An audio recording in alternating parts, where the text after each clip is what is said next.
2026 August 15-ന് India അതിന്റെ 80-ാം സ്വാതന്ത്ര്യദിനം ആഘോഷിക്കാൻ ഒരുങ്ങുകയാണ്. 1947-ൽ ബ്രിട്ടീഷ് ഭരണത്തിൽ നിന്ന് മോചനം നേടുമ്പോൾ ഇന്ത്യയുടെ ഭൂപടം ഇന്നത്തേതുപോലെയല്ലായിരുന്നു. രാജ്യം സ്വതന്ത്രമായതിനു ശേഷമുള്ള 8 പതിറ്റാണ്ടുകൾ എന്നത് വെറുമൊരു കാലയളവ് മാത്രമല്ല, അത് ഇന്ത്യയുടെ രാഷ്ട്രീയ ഭൂപടം തുടർച്ചയായി പരിണമിച്ചതിന്റെയും പുനർനിർമ്മിക്കപ്പെട്ടതിന്റെയും ചരിത്രം കൂടിയാണ്.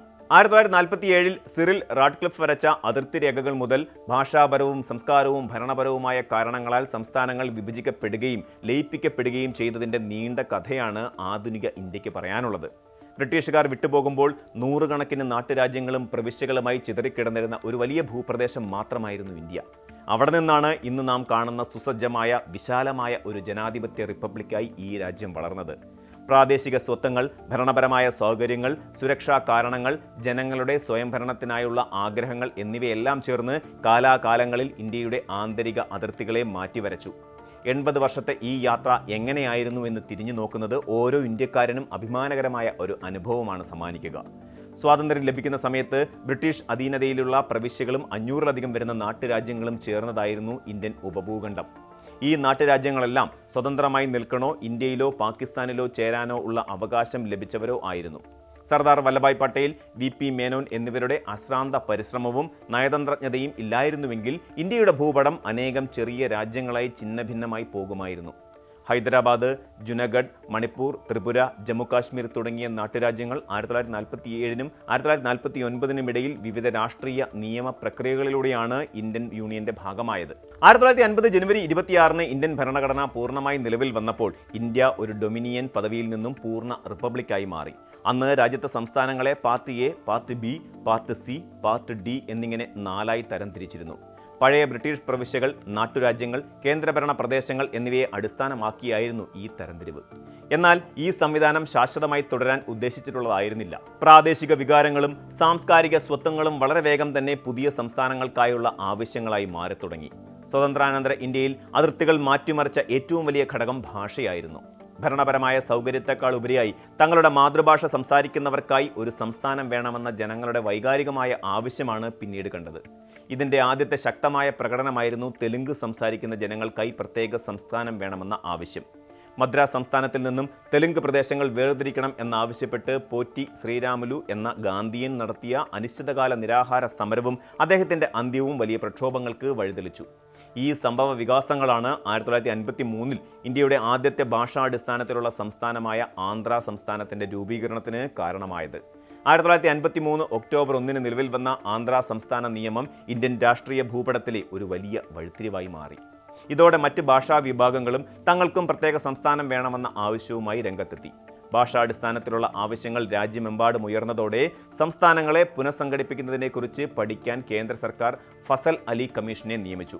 ഈ കമ്മീഷന്റെ റിപ്പോർട്ടിന്റെ അടിസ്ഥാനത്തിൽ 1956-ൽ പാസാക്കിയ സംസ്ഥാന പുനഃസംഘടനാ നിയമം ഇന്ത്യയുടെ ആന്തരിക അതിർത്തികളിൽ വരുത്തിയ ഏറ്റവും വലിയ അഴിച്ചുപണിയായി കണക്കാക്കപ്പെടുന്നു. ഈ നിയമം 1956 ഓഗസ്റ്റ് 31-ന് പ്രാബല്യത്തിൽ വന്നു. ഇതോടൊപ്പം 7-ാം ഭരണഘടനാ ഭേദഗതിയും പാസാക്കി. അതുവരെ നിലവിലുണ്ടായിരുന്ന ABCD എന്നീ സങ്കീർണമായ തരംതിരിവുകൾ പൂർണ്ണമായും എടുത്തുകളഞ്ഞു. പകരം 14 സംസ്ഥാനങ്ങളും 6 കേന്ദ്രഭരണ പ്രദേശങ്ങളും അടങ്ങുന്ന പുതിയൊരു ഘടന നിലവിൽ വന്നു. കേരളം ഉൾപ്പെടെയുള്ള പല സംസ്ഥാനങ്ങളും ഇന്നത്തെ രൂപത്തിൽ നിലവിൽ വന്നത് ഈ പുനഃസംഘടനയിലൂടെയാണ്. ഭാഷയും സംസ്കാരവും ഒരു ജനതയെ ഒന്നിപ്പിക്കുന്നതിൽ എത്രത്തോളം നിർണായകമാണെന്ന് ഈ മാറ്റങ്ങൾ തെളിയിച്ചു. 1956-ലെ പുനഃസംഘടനയ്ക്ക് ശേഷവും അതിർത്തികളുടെ മാറ്റങ്ങൾ അവസാനിച്ചില്ല. 1960-ൽ ഇന്ത്യയിലെ ഏറ്റവും വലിയ സംസ്ഥാനങ്ങളിലൊന്നായ ബോംബെ സംസ്ഥാനം വിഭജിക്കപ്പെട്ടു. മറാത്തി സംസാരിക്കുന്നവർക്കായി സംയുക്ത മഹാരാഷ്ട്ര പ്രസ്ഥാനവും ഗുജറാത്തി സംസാരിക്കുന്നവർക്കായി മഹാവി ഗുജറാത്ത് പ്രസ്ഥാനവും നടത്തിയ ദീർഘനാളത്തെ പ്രക്ഷോഭങ്ങളുടെ ഫലമായാണ് ബോംബെ പുനഃസംഘടനാ നിയമം പാസാക്കിയത്. ഇതിലൂടെ മഹാരാഷ്ട്ര, ഗുജറാത്ത് എന്നീ വലിയ 2 സംസ്ഥാനങ്ങൾ ഉദയം ചെയ്തു. അതുപോലെ തന്നെ വടക്കേ ഇന്ത്യയിൽ നടന്ന മറ്റൊരു വലിയ മാറ്റമായിരുന്നു 1966-ലെ പഞ്ചാബ് പുനഃസംഘടന. പഞ്ചാബി സംസാരിക്കുന്നവർക്കായി പ്രത്യേക സംസ്ഥാനം എന്ന ദീർഘകാലത്തെ ആവശ്യത്തെ തുടർന്ന് 1966-ലെ പഞ്ചാബ് പുനഃസംഘടനാ നിയമത്തിലൂടെ ഹരിയാന എന്ന പുതിയ സംസ്ഥാനവും ചണ്ഡീഗഡ് എന്ന കേന്ദ്രഭരണ പ്രദേശവും രൂപീകരിക്കപ്പെട്ടു. പഞ്ചാബിന്റെ മലയോര പ്രദേശങ്ങൾ ഹിമാചൽ പ്രദേശിനോട് ചേർക്കുകയും ചെയ്തു. ജനങ്ങളുടെ ഭാഷാപരവും സാംസ്കാരികവുമായ സ്വത്വങ്ങളെ മാനിക്കുന്നതിലൂടെ എങ്ങനെ ഒരു ജനാധിപത്യത്തിന് കൂടുതൽ കരുത്താർജിക്കാൻ കഴിയുമെന്ന് ഈ വിഭജനങ്ങൾ അടിവരയിട്ടു. ഇന്ത്യയുടെ വടക്ക് കിഴക്കൻ മേഖലയിൽ തികച്ചും വ്യത്യസ്തമായ സാഹചര്യങ്ങളായിരുന്നു നിലനിന്നിരുന്നത്. വംശീയവും ഗോത്രപരവും സാംസ്കാരികവുമായ വൈവിധ്യങ്ങൾ നിറഞ്ഞ ആ ഭൂപ്രദേശത്ത് ഭരണപരമായ മാറ്റങ്ങൾ സുരക്ഷയുടെയും വികസനത്തിന്റെയും കൂടി ആവശ്യമായിരുന്നു. 1962 നാഗാലാൻഡ് നിയമത്തിലൂടെ 1963 നാഗാലാൻഡ് ഒരു പ്രത്യേക സംസ്ഥാനമായി നിലവിൽ വന്നു. നാഗാ കുന്നുകളിലെ ഗോത്ര വിഭാഗങ്ങളുടെ നിരന്തരമായ രാഷ്ട്രീയ ആവശ്യങ്ങൾക്കുള്ള ഒരു പരിഹാരമായിരുന്നു ഇത്. പിന്നീട് 1970കളിൽ ഈ മേഖലയിൽ വലിയ മാറ്റങ്ങളുണ്ടായി. 1971 വടക്ക് കിഴക്കൻ മേഖല പുനഃസംഘടനാ നിയമപ്രകാരം 1972 ജനുവരി 21 മണിപ്പൂർ, ത്രിപുര, മേഘാലയ എന്നീ പുതിയ സംസ്ഥാനങ്ങൾ രൂപീകരിക്കപ്പെട്ടു. കൂടാതെ ആസാമിൽ നിന്നും വേർതിരിച്ച് മിസോറാം, അരുണാചൽ പ്രദേശ് എന്നീ കേന്ദ്രഭരണ പ്രദേശങ്ങളും സൃഷ്ടിക്കപ്പെട്ടു. പിന്നീട് 1987 മിസോറാമും അരുണാചൽ പ്രദേശും പൂർണ്ണ സംസ്ഥാന പദവിയിലേക്ക് ഉയർത്തപ്പെട്ടു. ഇതിനിടയിൽ 1975 നടന്ന മറ്റൊരു സുപ്രധാന സംഭവമാണ് സിക്കിമിന്റെ ലയനം. അതുവരെ ഇന്ത്യയുടെ ഒരു സംരക്ഷിത പ്രദേശമായി നിലനിന്നിരുന്ന സിക്കിം ജനഹിത പരിശോധനയിലൂടെ ഇന്ത്യൻ യൂണിയന്റെ ഭാഗമാകുകയും ഇന്ത്യയുടെ പൂർണ്ണ സംസ്ഥാനമായി മാറുകയും ചെയ്തു. 1987 ഗോവയും പൂർണ്ണ സംസ്ഥാന പദവി നേടി. ദാമൻ ദിയു ഒരു പ്രത്യേക കേന്ദ്രഭരണ പ്രദേശമായി അങ്ങനെ തുടർന്നു.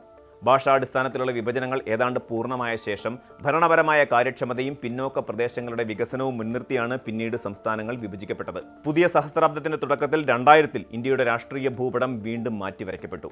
വിസ്തൃതി കൊണ്ടും ജനസംഖ്യ കൊണ്ടും വളരെ വലുതായിരുന്ന 3 സംസ്ഥാനങ്ങളെ വിഭജിച്ച് 3 പുതിയ സംസ്ഥാനങ്ങൾ രൂപീകരിച്ചു. ബീഹാറിന്റെ തെക്കൻ ഭാഗങ്ങൾ വേർതിരിച്ച് ജാർഖണ്ഡും, മധ്യപ്രദേശിന്റെ ഭാഗങ്ങൾ ചേർത്ത് ഛത്തീസ്ഗഡും, ഉത്തർപ്രദേശിന്റെ മലയോര മേഖലകൾ വേർതിരിച്ച് ഉത്തരാഖണ്ഡും രൂപീകരിക്കപ്പെട്ടു. 2000 ഓഗസ്റ്റിൽ ഇന്ത്യൻ പാർലമെന്റ് പാസാക്കിയ പ്രത്യേക നിയമങ്ങളിലൂടെയാണ് ഇത് യാഥാർത്ഥ്യമായത്. പ്രകൃതി വിഭവങ്ങളാൽ സമ്പന്നമായിരുന്നിട്ടും വികസനമെത്താത്ത പ്രദേശങ്ങൾക്ക് സ്വന്തമായി ഭരണ സംവിധാനങ്ങൾ ഉണ്ടാകുന്നത് വികസനത്തെ വേഗത്തിലാക്കും എന്ന ചിന്തയാണ് ഈ വിഭജനങ്ങൾക്ക് പിന്നിലുണ്ടായിരുന്നത്. അടുത്തിടെ ഇന്ത്യയുടെ ഭൂപടത്തിൽ വന്ന മാറ്റങ്ങൾ തികച്ചും വ്യത്യസ്തമായ രാഷ്ട്രീയ സാഹചര്യങ്ങളുടെ പശ്ചാത്തലത്തിലാണ്. നീണ്ട പ്രക്ഷോഭങ്ങൾക്കും സമരങ്ങൾക്കും ഒടുവിൽ 2014 ആന്ധ്രാപ്രദേശ് വിഭജിച്ച് തെലങ്കാന സംസ്ഥാനം രൂപീകൃതമായി. 2014 ജൂൺ 2 നിലവിൽ വന്ന തെലങ്കാന ഇന്ത്യയുടെ ഏറ്റവും പുതിയ സംസ്ഥാനമാണ്. എന്നാൽ സമീപകാലത്ത് ഇന്ത്യൻ ഭൂപടത്തിലുണ്ടായ ഏറ്റവും ശ്രദ്ധേയവും ചരിത്രപരവുമായ മാറ്റം നടന്നത് 2019 2019 ജമ്മു കാശ്മീർ പുനഃസംഘടനാ നിയമത്തിലൂടെ സംസ്ഥാനത്തെ വിഭജിച്ച് ജമ്മു കാശ്മീർ, ലഡാക്ക് എന്നീ 2 പുതിയ കേന്ദ്രഭരണ പ്രദേശങ്ങൾ രൂപീകരിക്കുകയും ചെയ്തു. മുൻകാലങ്ങളിൽ കേന്ദ്രഭരണ പ്രദേശങ്ങളെ സംസ്ഥാനങ്ങളാക്കി ഉയർത്തുകയോ വലിയ സംസ്ഥാനങ്ങളെ വിഭജിച്ച് പുതിയ സംസ്ഥാനങ്ങൾ ഉണ്ടാക്കുകയായിരുന്നു പതിവെങ്കിൽ ഒരു പൂർണ്ണ സംസ്ഥാനത്തെ 2 കേന്ദ്രഭരണ പ്രദേശങ്ങളാക്കി മാറ്റുന്ന തികച്ചും വ്യത്യസ്തമായ ഒരു നടപടിയായിരുന്നു ഇത്. ജമ്മു കാശ്മീരിന് നിയമസഭയോട് കൂടിയ ഒരു കേന്ദ്രഭരണ പദവിയും ലഡാക്കിന് നിയമസഭയില്ലാത്ത കേന്ദ്രഭരണ പദവിയുമാണ് നൽകിയത്. ഇതിന് പിന്നാലെ ഭരണപരമായ കാര്യക്ഷമത കൂട്ടുന്നതിനായി 2020 ജനുവരിയിൽ ദാദ്ര ആൻഡ് നഗർ ഹവേലി, ദാമൻ ആൻഡ് ദിയു എന്നീ കേന്ദ്രഭരണ പ്രദേശങ്ങളെ ലയിപ്പിച്ച് ഒറ്റ ഭരണ വിഭാഗമാക്കി മാറ്റുകയും ചെയ്തു. ഇന്ന് 28 സംസ്ഥാനങ്ങളും 8 കേന്ദ്രഭരണ പ്രദേശങ്ങളുമായി ഇന്ത്യ ലോകത്തിന് മുന്നിൽ അതിരുകളില്ലാത്ത വൈവിധ്യങ്ങളുടെയും അചഞ്ചലമായ ജനാധിപത്യത്തിന്റെയും പ്രതീകമായി നിലകൊള്ളുന്നു. 1947 ചിതറിക്കിടന്നിരുന്ന ഒരു ജനതയിൽ നിന്നാണ് ലോകത്തിലെ ഏറ്റവും വലിയ ജനാധിപത്യ രാജ്യമായി നാം വളർന്നത്. ഇന്ത്യയുടെ ആന്തരിക ഭൂപടത്തിൽ കഴിഞ്ഞ 8 പതിറ്റാണ്ടുകളായി നടന്ന ഓരോ മാറ്റവും നമ്മുടെ ജനാധിപത്യ സംവിധാനത്തിന്റെ വഴക്കത്തെയും ഉൾക്കൊള്ളൽ ശേഷിയെയുമാണ് കാണിക്കുന്നത്. ജനങ്ങളുടെ ആവശ്യങ്ങൾക്കനുസരിച്ച് അതിർത്തികൾ മാറ്റിവരയ്ക്കാൻ തയ്യാറായ ഒരു ഭരണഘടനാ സംവിധാനം നമുക്കുണ്ട്. 2026 ഓഗസ്റ്റ് 15 നമ്മുടെ 80ാം സ്വാതന്ത്ര്യ ദിനം ആഘോഷിക്കപ്പെടുമ്പോൾ ഭൂപടത്തിലെ വരകൾക്കപ്പുറം ഇന്ത്യക്കാരെ പരസ്പരം ബന്ധിപ്പിക്കുന്നത് സ്വാതന്ത്ര്യം, സമത്വം, സാഹോദര്യം എന്ന ഭരണഘടനാ മൂല്യങ്ങളാണെന്ന് നമുക്ക് അഭിമാനത്തോടെ ഓർക്കാം. അതിർത്തികൾ എത്ര മാറിയാലും ഇന്ത്യ എന്ന വികാരം ഓരോ മനസ്സിലും മാറ്റമില്ലാതെ തുടരുക തന്നെ ചെയ്യും.